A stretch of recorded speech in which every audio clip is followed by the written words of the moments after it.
आवाज आ रही है या नहीं आ रही है? सही आ रही है आवाज, एकदम 100% सही आ रही है। फोन लाइन कुछ देर में खोलूंगा, बात करते हैं इंशाल्लाह। पंडित जवाहरलाल नेहरू जब 1947 में 15 अगस्त रात के 12 बजे भाषण दिए थे, तो एक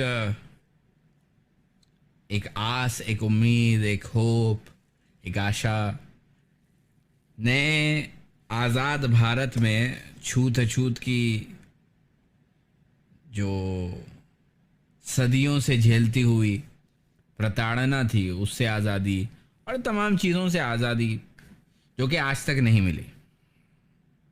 आज भी देश में ऐसे कई गांव हैं जहां पे लोगों को छूत अछूत का या ब्राह्मण दलित का जहर पी के जीना पड़ता है। इस पे भी बात करेंगे। पिछले 7 सालों से एक पाखंडी हरामखोर 7 साल से लाल किले के पतल से आप लोगों को झूठ परोस के चला जाता है।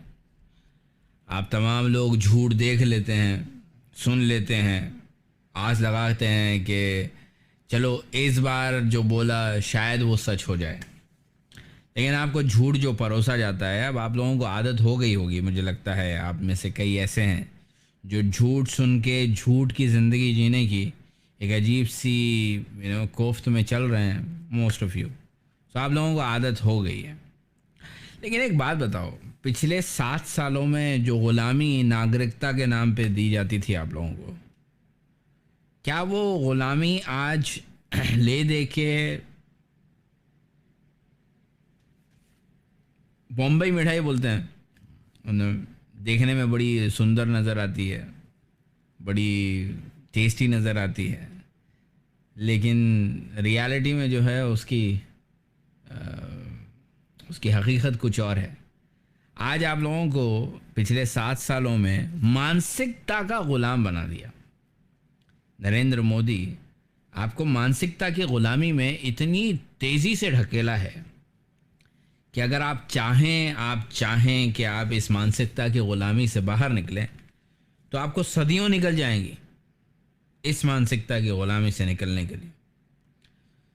उदाहरण के तौर पे आज से 7 साल पहले जो बंदा 25,000 रुपये कमाता था, आज वही बंदा 50,000 रुपये कमा रहा है। कई मेरे साथ में काम करने वाले, आईटी कंपनीज़ में काम करने वाले, उस दौर में 18 से 25,000 का पैसा कमाते थे। ईएमआई, क्रेडिट कार्ड के बिल, इंश्योरेंस, घर के अखराजात, rent, electricity bill, water bill, gas cylinder, groceries, बाहर 1-2 बार महीने में खाना, उसके बावजूद भी लगभग 5 से 6 हज़ार रुपये प्रोविडेंट फंड के निकालने के बाद, म्यूचुअल फंड के निकालने के बाद, अलग अलग लाइफ इंश्योरेंस पॉलिसीज़ के पैसे निकालने के बावजूद भी 5 से 6 हज़ार रुपये बचा लेता था। उसकी सेविंग हुआ करती थी। पिछले 7 सालों में वो 25,000 बढ़ के 45 से 50,000 का आंकड़ा पार गए। और जहाँ पे वो 5 से 7 हज़ार रुपया रेंट देता था, आज वहीं पे 18 से 20 हज़ार रुपया रेंट दे रहा है। जहाँ पे उसकी इलेक्ट्रिसिटी का बिल 800 से 1200 रुपये आता था, आज वहीं पे इलेक्ट्रिसिटी का बिल 3 से 3,500 रुपया आ रहा है। जहाँ पे गैस सिलेंडर महीने में 1 लगता था, वहाँ पे गैस सिलेंडर आज महीने में 2 लग रहा है। जहाँ पे वो 450 रुपये का गैस सिलेंडर लिया करता था, आज वो 2,000 रुपये में पड़ रहा है। हॉस्पिटल या क्लिनिक जाओ तो मोहल्लों में क्लिनिक हुआ करते थे, हर मोहल्ले के एक आध डॉक्टर साहब हुआ करते थे एमबीबीएस, जो कि अपना क्लिनिक चलाते थे, सुबह में एक टाइम, शाम में एक टाइम, जिनकी फ़ीस हुआ करती थी 20 रुपया। अच्छे डॉक्टर हैं या उनके पास ज़्यादा आने जाने वाले हैं तो उनकी फ़ीस हुआ करती थी 30 रुपया।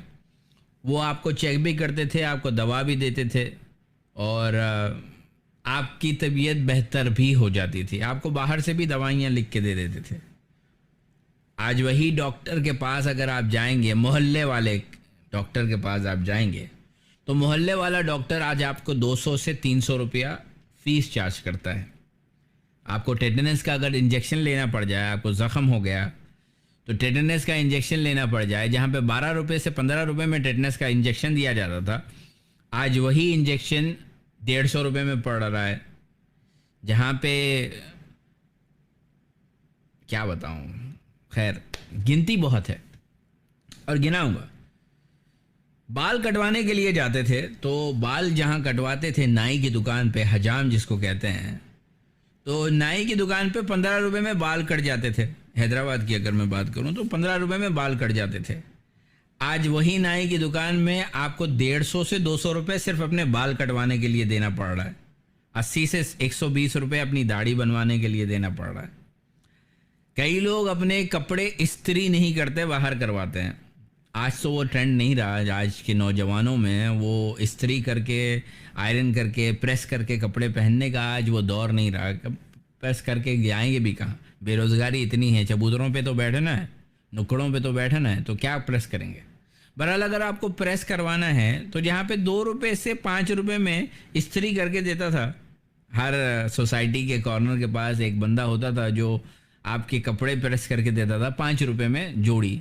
अरे आपका सूट वगैरह है तो 12 रुपये लेता था, 10 से 12 रुपये। आज वही चीज़ आपको 100 से 150 रुपये में पड़ रही है। कपड़े अगर आप ड्राई क्लीनिंग करवा रहे हैं तो जो ड्राई क्लीनिंग करने वाले होते थे उनके पास अगर आप कपड़े, अपने हफ्ते भर के कपड़े ड्राई क्लीन करवा रहे थे तो 80 से 100 रुपया होता था। आज वही 800 से 1000 रुपया कपड़े धोने का हो रहा है। ये महंगाई बड़ी है। आमदनी लोगों की जितनी बड़ी मैं नहीं जानता। जहाँ पे 25,000 कमाने वाला आज 40 से 45,000 कमा रहा है, तो उसकी सैलरी में इजाफा अगर देखो तो ऑलमोस्ट दुगना हुआ है, 80% इजाफा हुआ उसकी सैलरी में। लेकिन उसके जो खर्चे थे वो 200% बढ़ गए।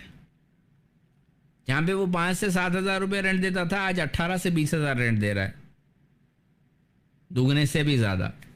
जहाँ पे राशन के लिए वो 1200 से 1500 रुपया महीने का राशन के लिए रखता था, जिसमें चावल आ जाता था, आटा आ जाता था, दालें आ जाती थी, तेल आ जाता था, मिर्ची, नमक, चाय की पत्ती, ज़ीरा, धनिया, नारियल, मूंग की फली, पॉपी सीड्स, काजू बादाम, सेवइयाँ, ये सब लाके भी 1500 से 1800 रुपये का खर्च होता था। आज वही खर्च 8 से 9,000 रुपया हो गया। महीने की ग्रॉसरी जहाँ पे 1500 से 2000 के अंदर आया करती थी, आज वही ग्रॉसरी 8 से 9,000 हो रही है। जहाँ पे दूध 30 रुपया किलो या लीटर मिलता था, आज वही दूध 62 रुपया किलो मिल रहा है। दिल्ली की अगर बात करूँ तो दिल्ली में लीटर से नहीं बोलते हैं, वो बोलते हैं किलो से। तो अगर मैं दिल्ली का ही उदाहरण दूँ तो दिल्ली में 30 रुपया लीटर या किलो दूध मिलता था, वो आज दुगने से भी ज़्यादा हो गया। विजय, अमूल, मदर डेयरी, अगर आपको 1 लीटर या आधा लीटर की पैकेट लेनी है तो आप 35 रुपये में आधा लीटर ले रहे हैं या 40 रुपये में आधा लीटर ले रहे हैं। अगर हैदराबाद की बात करूं तो मस्कती का दूध हुआ करता था 31 रुपये लीटर। आज वही मस्कती का दूध 110 रुपये लीटर है। आप क्या कर रहे हो आप बेहतर जानो। मानसिकता की गुलामी देखो। हमारी सैलरी बढ़ती हुई तो हमें नजर आ गई, लेकिन जो खर्च बढ़ा वो नजर नहीं आया। हमारे पास जो पैसा बचता था, 2016 के बाद नोटबंदी हुई और उसमें बचा कुचा जो भी था लाइनों में लग के कारोबार छोड़ के वो नैनो चिप वाली नोट को बदलवाने के लिए लोग सारे के सारे एटीएम के सामने, बैंकों के सामने लग गए। जिसके पास बहुत ज़्यादा पैसा रखा हुआ था वो हजरात भी अपना अपना पैसा बदलवाने के लिए हर मुमकिन कोशिश करने में लग गए। बहरहाल बहुत सारी चीज़ें हुई। आपकी मानसिकता की गुलामी की अगर एक दलील दूं तो जब ये नोटबंदी हो रही थी तो ये उदाहरण दिया जा रहा था कि काला धन वापस आएगा। अब मुझे नहीं पता कि कितना काला धन वापस आया, क्योंकि है ही नहीं तो आएगा कहाँ से। काला धन तो वापस नहीं आया, लेकिन काले हो गए लोगों के अरमान। कई लोगों के इतने अरमान हुआ करते थे, कोई अपनी बेटी की शादी के लिए पैसे जमा करवाया था, शादियां नहीं हुई। कई ऐसे वाक़यात हुए हैं जिसका खुद गैर कानूनी प्रधानमंत्री नपुंसक नरेंद्र मोदी ये खुद एक अपने शो में इसका उदाहरण दे चुका है। मैं ज़रा कैमरा सही कर लूँ। आई डिडंट रियलाइज कि ये कुछ ज़्यादा ही डार्क हो गया, sorry, my bad.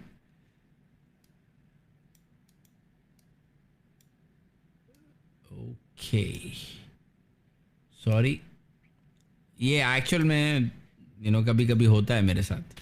I didn't realise this, but my apologies. मैं इसको ज़रा सही कर लूँ। चलें, अल्लाह आप लोगों को खुश रखे, आफियत से रखे। अगर आप लोगों को मेरा चेहरा नज़र आ जा रहा है तो वही बड़ी बात है। बहरहाल पिछले 7 सालों में हमारी ज़िंदगियाँ जिस तरह से बर्बाद हुई हैं, हम एक ऐसी ग़ुलामी की तरफ बढ़ना शुरू कर दिए हैं जहाँ से आज़ादी मिलना मुश्किल है।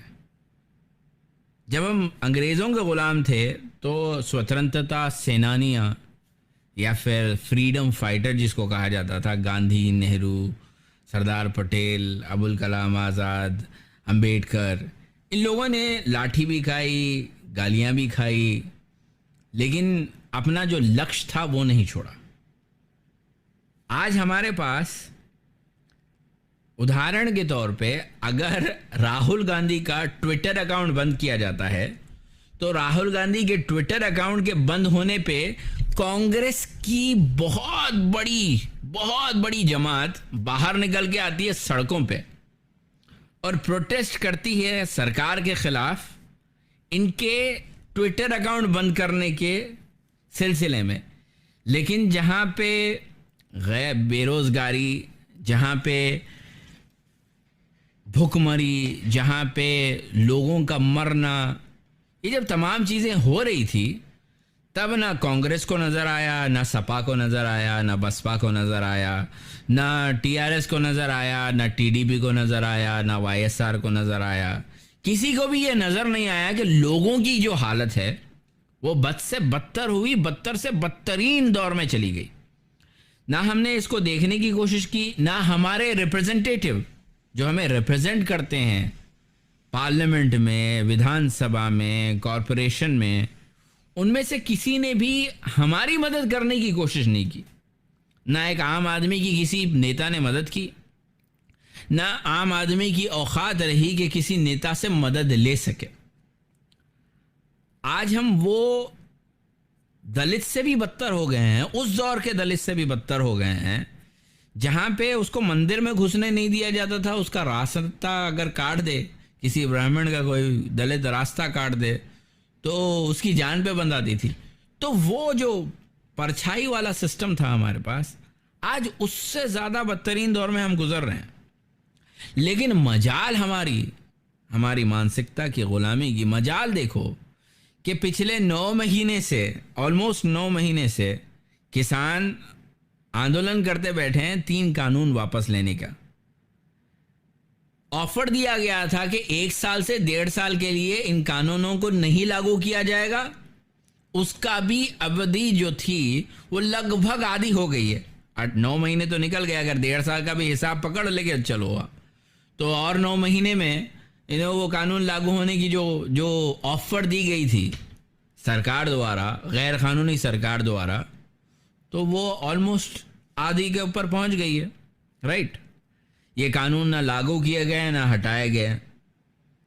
किसानों को जिस तरह से बैठा दिया गया, उसका सबसे बड़ा धक्का उन छोटे किसानों को लग रहा है जो आके बैठ गए या फिर अपनी खेती बाड़ी नहीं कर पा रहे हैं, क्योंकि आड़ती से जहां से वो पैसा उठाते थे खेती बाड़ी करने के लिए, अब वहां से पैसा नहीं मिल रहा है।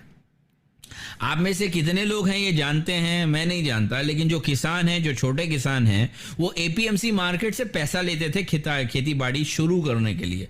आज उनको वो पैसा नहीं मिल रहा है। मजबूर होकर 90 लाख किसान अब तक कॉन्ट्रैक्ट फार्मिंग के ऊपर अपनी अपनी ज़मीन साइन अप कर चुके हैं। अब ये कॉन्ट्रैक्ट फार्मिंग पे जो ज़मीनें साइन अप हुई है वो अडानी ग्रुप के साथ हुई है, अंबानी ग्रुप के साथ हुई है, फ्यूचर ग्रुप के साथ हुई है, फॉर्च्यून ग्रुप के साथ हुई, जो कि ले दे के कुछ 2-3 उद्योगपतियों के लिए अलग अलग छोटी छोटी कंपनियां, सब्सिडरी कंपनीज जो है या सिस्टर कंसर्न कंपनीज जो है या इनकॉर्पोरेटेड जो इनकी कंपनी है, उन्हीं के नाम पे जो है बहुत बुरी तरह से कॉन्ट्रैक्ट फार्मिंग साइन हो रही है। इसके बारे में ना राहुल गांधी बात कर रहे हैं, इसके बारे में ना प्रियंका गांधी बात कर रही हैं, इसके बारे में ना अखिलेश बात कर रहा है, ना मायावती बात कर रही है। ये सब ठेकेदार जो आपके दुख सुख के ठेकेदारी लेके बैठे हैं ना, इन्होंने आपको सबसे ज्यादा गुलाम बनाया है। ये आपको दिलासा देते हैं कि 2024 के आते आते ये लोग इतने ज्यादा पावर में आ जाएंगे विपक्ष के नाते कि लोगों का, इनका जो मानसिकता है और आपकी जो गुलामी है उसके ऊपर अगर मैं रोशनी डालूं तो ये चीज़ आप लोगों को समझ में कभी नहीं आई कि राहुल गांधी के लिए कि 2024 तक तो चुनाव होने वाले नहीं है, 2023 के आते आते वो रोड पे निकलेंगे, आंदोलन निकालेंगे, कोई 1-2-3 मुद्दों को पकड़ के, जिस तरह से चौकीदार चोर है वाला नारा दिया गया था या फिर राफेल का मामला उठाया गया था, वैसे ही पेगासस का आज मामला उठाया जा रहा है, या फिर आपकी लोकतंत्र को बचाने का जो मामला उठाया जा रहा है। ये तमाम ढकोसले जो आपके साथ हो रहे हैं, इसका सबसे बड़ा नुकसान आप खुद पे कर रहे हो। आप इंतजार कर रहे हो कि कब ये विपक्ष सड़कों पे आएगा आपके मुद्दों के लिए और आपको राहत मिलेगी। आपके मुद्दों के लिए तो नहीं, लेकिन इनकी राजनीति के लिए अगले 1 साल के अंदर ये सारे नजर आएंगे, सोशल मीडिया पे नजर आएंगे। गोदी मीडिया इनको उतना टाइम नहीं देगी, लेकिन सोशल मीडिया पे ये सारे नजर आएंगे। सोशल मीडिया पे ये नजर आएंगे, इनसे वार्तालाप होगी, ये खुद अपने अपने छोटे छोटे वीडियोस बना के डालेंगे। मेरी तरह 1.5 2 घंटे नहीं बोल सकते ये लोग, लेकिन बोलेंगे अपने अपने अंदाज में, अपने अपने स्टाइल में। ये सारे आएंगे, बोलेंगे, आप लोगों को एक नया नैरेटिव देने की कोशिश करेंगे कि नरेंद्र मोदी के चलते आपकी ज़िंदगी जो 10 सालों में बर्बाद हुई है उसको आबाद करने के लिए ये आए हैं सेवियर बन के। ऐसा दिखाया जाएगा। और कहाँ दिखाया जाएगा? व्हाट्सएप पे दिखाया जाएगा, फेसबुक पे दिखाया जाएगा, ट्विटर पे दिखाया जाएगा, यूट्यूब पे दिखाया जाएगा, इनके जो छोटे मोटे चैनल्स के साथ योगदान है वहाँ पे दिखाया जाएगा। आज मौजूदा स्थिति में 4 से 5 मिलियन लोग हैं जो यूट्यूब, फेसबुक, ट्विटर ये सब मिला के जो है ना, यही लोग हैं जो देख रहे हैं। अगर 4 से 5 का अगर हिसाब लगाओ तो 50 से 60 लाख लोग हैं जो यूट्यूब के ऊपर इन सबको देख रहे हैं। लेकिन हमारे देश की आबादी कितनी है? हमारे देश की आबादी 150 करोड़ से ज़्यादा है। गैर कानूनी सरकार के अगर मानो तो 138 करोड़ की आबादी है, 140 करोड़ के आसपास जा रहे हैं हम लोग, लेकिन रियलिटी में हम 150 करोड़ से ज़्यादा निकल चुके हैं। 50-60 लाख लोग क्या होते हैं? अभी यहाँ पे देखने वाले 514 लोग आपको नज़र आ रहे हैं, 94। तो ये जो 50-60 लाख लोगों में से सिर्फ 500 लोग एक चैनल के ऊपर जुड़ना या उसका वीडियो देखना या ये जानने की कोशिश करना कि आप लोगों के साथ वाकई हो क्या रहा है, आपकी मार मैन हो कैसे रही है, आपके एक के देखने से या आपके एक के 10 अलग अलग ग्रुपों में शेयर करने से तो 2500-3000 लोग देख लेते हैं। लेकिन क्या वाकई उनके पास इतनी क्षमता है कि वो अपना काम धंधा छोड़ के रोड पे निकले, सड़कों पे निकले, अपने मुद्दों के लिए आवाज़ उठाएं? आपने रिप्रेजेंटेशन दिया था नेता को ताकि वो आपके मुद्दों को समझे, आपकी ज़रूरतों को समझे और आपके लिए आवाज़ उठाए। ऐसे कानून बनने से रोके जो आपका नुकसान हो, जिससे आपका नुकसान हो। ऐसे कानून बनाए जिससे आपको राहत मिले।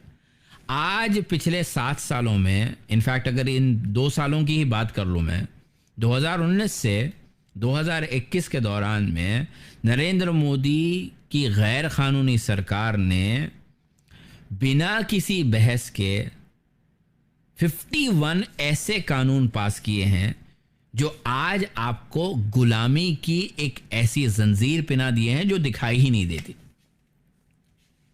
आप में से कई हैं जो जानते नहीं हैं, लेकिन ट्विटर, फेसबुक, यूट्यूब, अगर भारत सरकार इनको निर्देश दे कि भाई देखो ये चैनल या ये वीडियो वायरल नहीं होना चाहिए, तो यूट्यूब पे, फेसबुक पे, ट्विटर पे इनके एल्गोरिदम रन होते हैं और उस वीडियो को दबा दिया जाता है, बाद में बैन करके डिलीट कर दिया जाता है, जो कि मेरे वीडियोस के साथ आजकल बहुत हो रहा है।